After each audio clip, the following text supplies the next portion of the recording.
சென்னையில் புறநகர் ரயில் சேவையை நம்பியுள்ள பயணியா நீங்கள் எனில் இந்த செய்தி உங்களுக்காகத்தான். புறநகர் ரயில் சேவைகளில் செய்யப்பட்டுள்ள மாற்றம் குறித்து விவரிக்கிறார் செய்தியாளர் சுகன்யா. தொடர்வது நேர்பட பேசு. இணைந்திருங்கள் புதிய தலைமுறையோடு.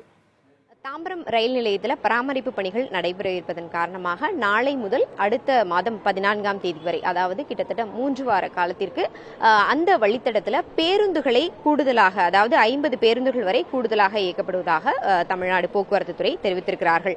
இந்த தாம்பரம் ரயில் நிலையத்தில் பராமரிப்பு பணிகள் காரணமாக நாளைக்கு காலை 9:30 மணி முதல் மதியம் 1:30 மணி வரை, அதே போல இரவு 10 மணி முதல் 12 மணி வரை இந்த நேரங்களில் நாளை முதல் 14ஆம் தேதி வரை கடற்கரை சாலை முதல் தாம்பரம் செங்கல்பட்டு செல்லக்கூடிய ரயில்கள் பல்லாவரம் வரையிலும், அதே போல செங்கல்பட்டிலிருந்து கடற்கரை ரயில் நிலையம் செல்லக்கூடிய ரயில்கள் குடுவாஞ்சேரி வரையிலும் மட்டுமே இயக்கப்படும் அப்படின்னு தென்னக ரயில்வே சொல்லியிருந்தாங்க.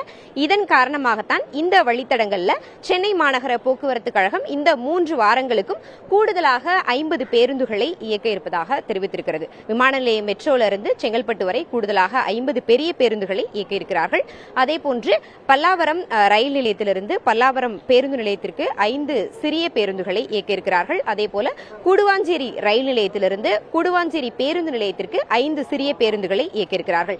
இந்த வழித்தடங்கள்ல ஏற்கனவே பார்த்தோம் அப்படின்னா பல்லாவரம் வழியாக கூடுவாஞ்சேரிக்கு 60 பேருந்துகளை 571 பயண நடைகளாக தமிழ்நாடு போக்குவரத்து துறை ஏற்கனவே இயக்கி வருகிறது.